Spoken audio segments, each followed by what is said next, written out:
Bismillahirrahmanirrahim. Assalamualaikum warahmatullahi wabarakatuh. I'm happy to be here, and I would like to thank Allah for giving me this opportunity to speak in front of all of you. And I would like to thank Istanbul Foundation for Science and Culture for everyone who has helped me, the older generation, the younger generation, everyone who have helped me to with this PhD thesis on Damascus. So my speech will be on in English. So are there any translations? No. Okay, right. No. Yes. Yes. There is one, yes. Okay, thank you. All right. So the title of my actually this is part of my findings of my thesis entitled "Rhetorical Situation, Rhetorical Appeals, and Conceptual Metaphors." In Said Nursi's Damascus. So I analyzed it from rhetorical analysis. It's a discourse analysis. So the title of this paper, this study, is Nursi's call to his rhetorical audience in Damascus.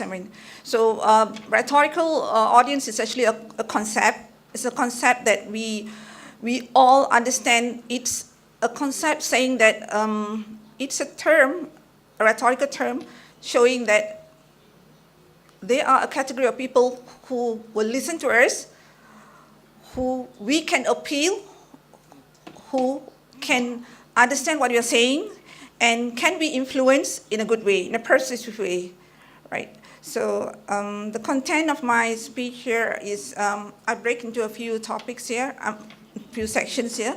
Introduction, methodology, findings and discussions, and conclusion and reference.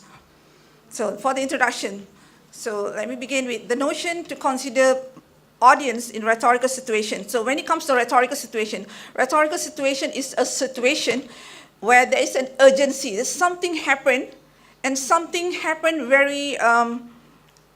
very serious happened, and there's a need for changes. So Said Nursi, when he preached Damascus sermon in 1911, that was more than 100 years ago. So it's a sermon he preached in those days. But why are we still reading it now, and why we could feel it?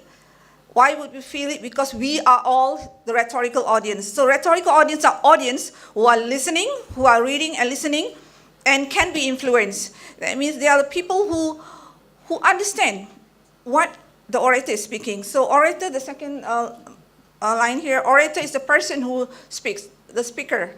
The orator targets the rhetorical audience who are able of being the mediators of change in the rhetorical situation. So Said Nursi, he knows his audience. So when he spoke, when he was talking in the mosque in Damascus sermon, in the sermon of Damascus at that time, his target is actually not for the people of the present time, but it's for the future.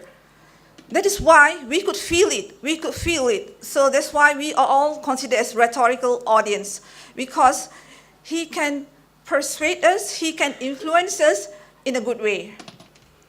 So in this sermon, okay, continuing, the effectiveness of an orator's persuasive skill. That means if an orator, the way the orator writes and the way the orator speaks, that means the speaker speaks, if the speaker can influence the audience are able to make some positive actions. That means the audience are able to make good changes.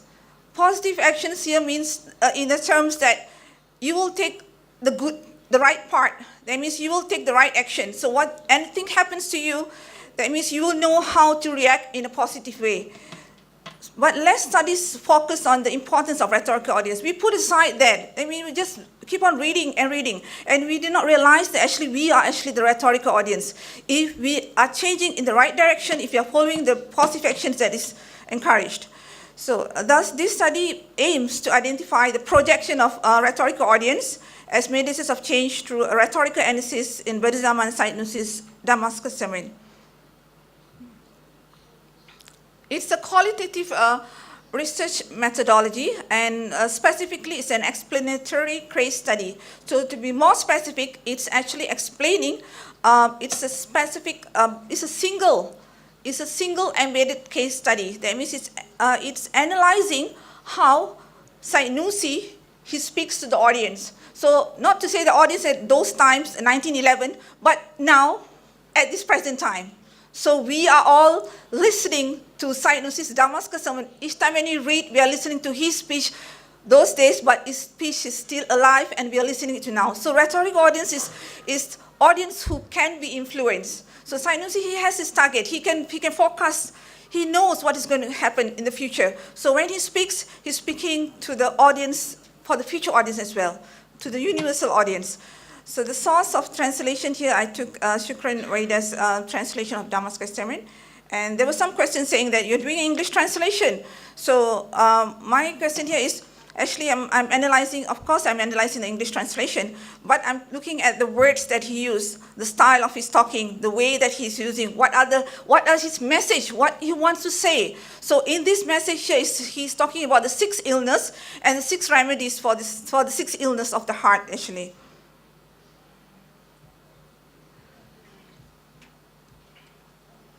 All right, so the findings here, the solutions for this rhetorical audience, Said Nursi, he talked about 6 words for the 6 dire sicknesses. So Said Nursi provides the solution by means of 6 words. When we say 6 words here, it's actually not all the words are directly stated. For example, the first word of hope. The rest is mostly implied. So he quotes also, do not despair of God's mercy. So the first quote that he quoted from the Quran is saying, do not despair of God's mercy. So this is actually the opening of the sermon, saying that he understands us. He knows what we are going through. So those days, 1911, they are going through a rhetorical situation.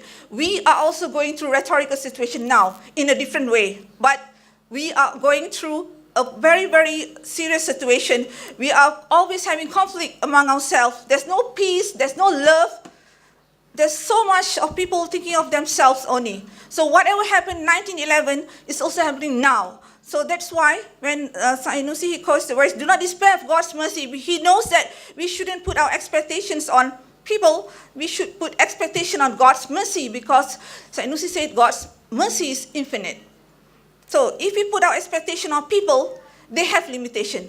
But Allah's mercy is unlimited. And then he also utters about the Prophet saying, I came to perfect morality. So Said Nursi is actually talking about the Prophet's morality, that we need to show, we need to practice the examples of the Prophet Sallallahu Alaihi Wasallam. So, and I admire Said Nursi's personality, because he practiced the Quran and Sunnah. His character is following the Quran and Sunnah, actually. So it's a Quran personality. So he was mentioning about the Prophet ﷺ, about perfect morality. And he expresses one of the words that really touched me. He also expresses students of the Quran. So this is all his expression to the rhetorical audience, the present audience, the past audience, the present audience, and the future audience. So when he says students of the Quran, what comes into our mind? We are a lifelong student. That means because the Quran is alive, and we always in this life we are learning. So we are students. So we learn day by day, and nobody is perfect, and every day we are learning. So when Said Nursi says that we are students of the Quran, that means he's showing that we all need to be in a position that no matter how high is our position, no matter we are professors or doctors or whatever, we are still students of the Quran. So the first word that he mentioned was hope. So hope is a solution for distress, despair, and hopelessness. So from my PhD thesis, I gathered 6, I compiled the 6 sicknesses and the 6 remedies. So this is just, I pick on just a few words here. So in order to know better, you have to read my thesis. So he calls to his audience to nurture strong hope of God's mercy and to submit to the divine determining. So these are actually the positive actions. So he is asking us to take actions, to take actions. So when he says that nurture strong hope of God's mercy, because we just can't just hope in God, but we need to nurture. That means we need to develop in ourselves something. We need to establish something in our heart. We need to keep rooted in our heart hope in Allah. Otherwise, we will fall. So if you don't have this strong connection with Allah, if you don't nurture it, if you don't make actions to nurture it, we will fall. And he also said that we need to submit to divine determining. That means let Allah decide. Let Allah decide our life. Put our life in Allah's hands, not our hands. So he's actually showing that hope is not just hope, but hope is something that we need to nurture.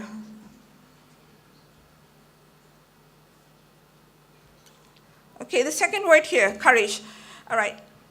It's actually an implied second word, because in the Damascus sermon it's just written second word. So when I analyzed it and came to know that the sickness is the word courage is actually for the sickness of despair, because Sanusi said that despair is the most grievous sickness. Why did he say this most grievous sickness? Why did he say despair is the most grievous sickness? Because we keep on falling into despair continuously. Because as humans, despair is a psychological problem for most of us, because we are unable to face the situation, the rhetorical situation that is going on as the daily rhetorical situation, not only in a family, in our life situations also. So he calls his audience to practice the virtue of courage based on belief and perform their Islamic duties. So these are all positive actions. So he wants us to nurture, he wants us to preserve, he wants us to practice this courage there. So this just hope is not enough, but what he says that we need to be courageous. So it's not stated exactly directly there, but it was implied in the sermon.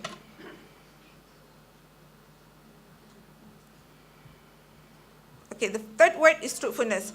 Truthfulness is for the solution of deceit. So when there is people who doesn't want to tell the truth, who doesn't want to confess, always keep on telling, keep on not being sincere, that means it's always telling not the truth and so on. So Sanusi gave the solution of truthfulness. He calls his audience by appealing, we must bring to life truthfulness and honesty and cure our moral and spiritual sickness with them. So when he says we must bring to life truthfulness, the word life here is, that means we must practice it, right? So we must use the positive, it's essentially a positive action.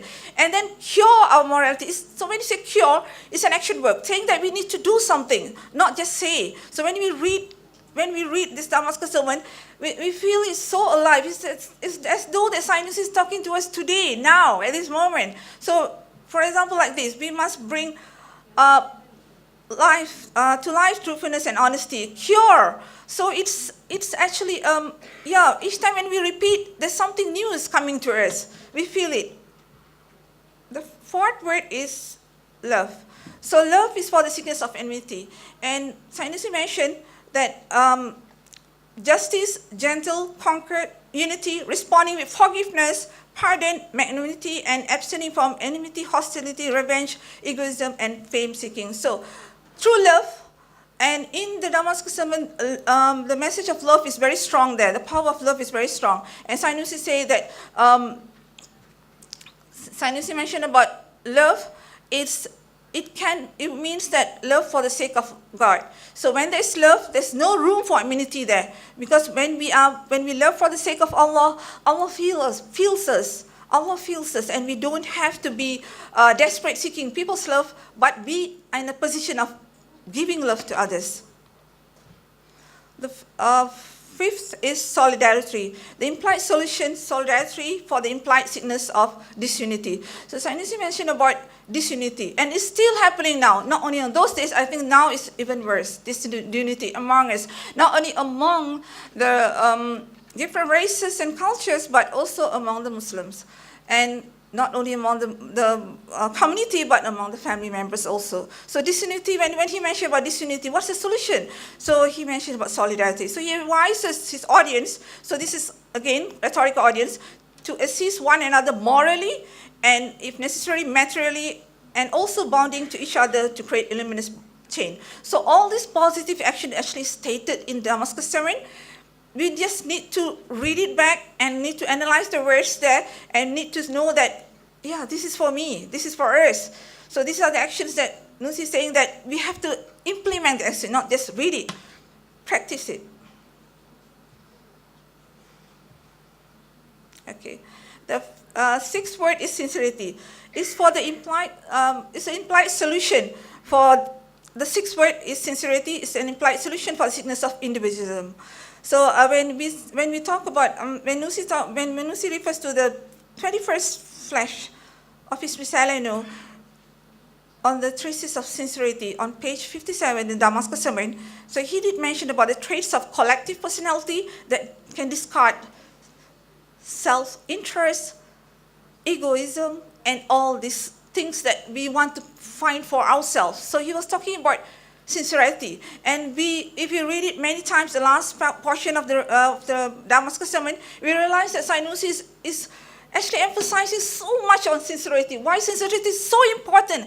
Because sincerity means something that can really change our lives. So when Nursi is talking to us about sincerity, so he's actually talking to us to implement sincerity, not just making it part of our life in every aspect in our life. So he calls to his audience to perform the sacred duty of serving belief and the Quran, work with all strength to gain, instill, and preserve sincerity, and avoid things that harm sincerity. So this is taken from the 21st flash on sincerity. So sincerity is something that he mentioned. So I was wondering, why did he mention that? So, the words are so powerful that when we mention that, so it really hits me, saying that why sincerity is so important. So now I understand that sincerity is really important because out of sincerity, so many things can be healed, actually.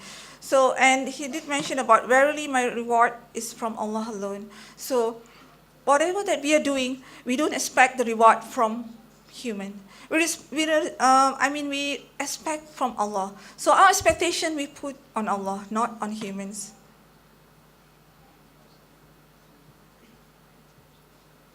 Okay. The 6 words which are based on the theme of belief relates to Nursi's positive action principle. I will just read. I think all of you know this by heart, I think. Our duty is to implement positive action. It's not negative action. It's a service between belief solely done for God's sake alone. It does not try to interfere with the work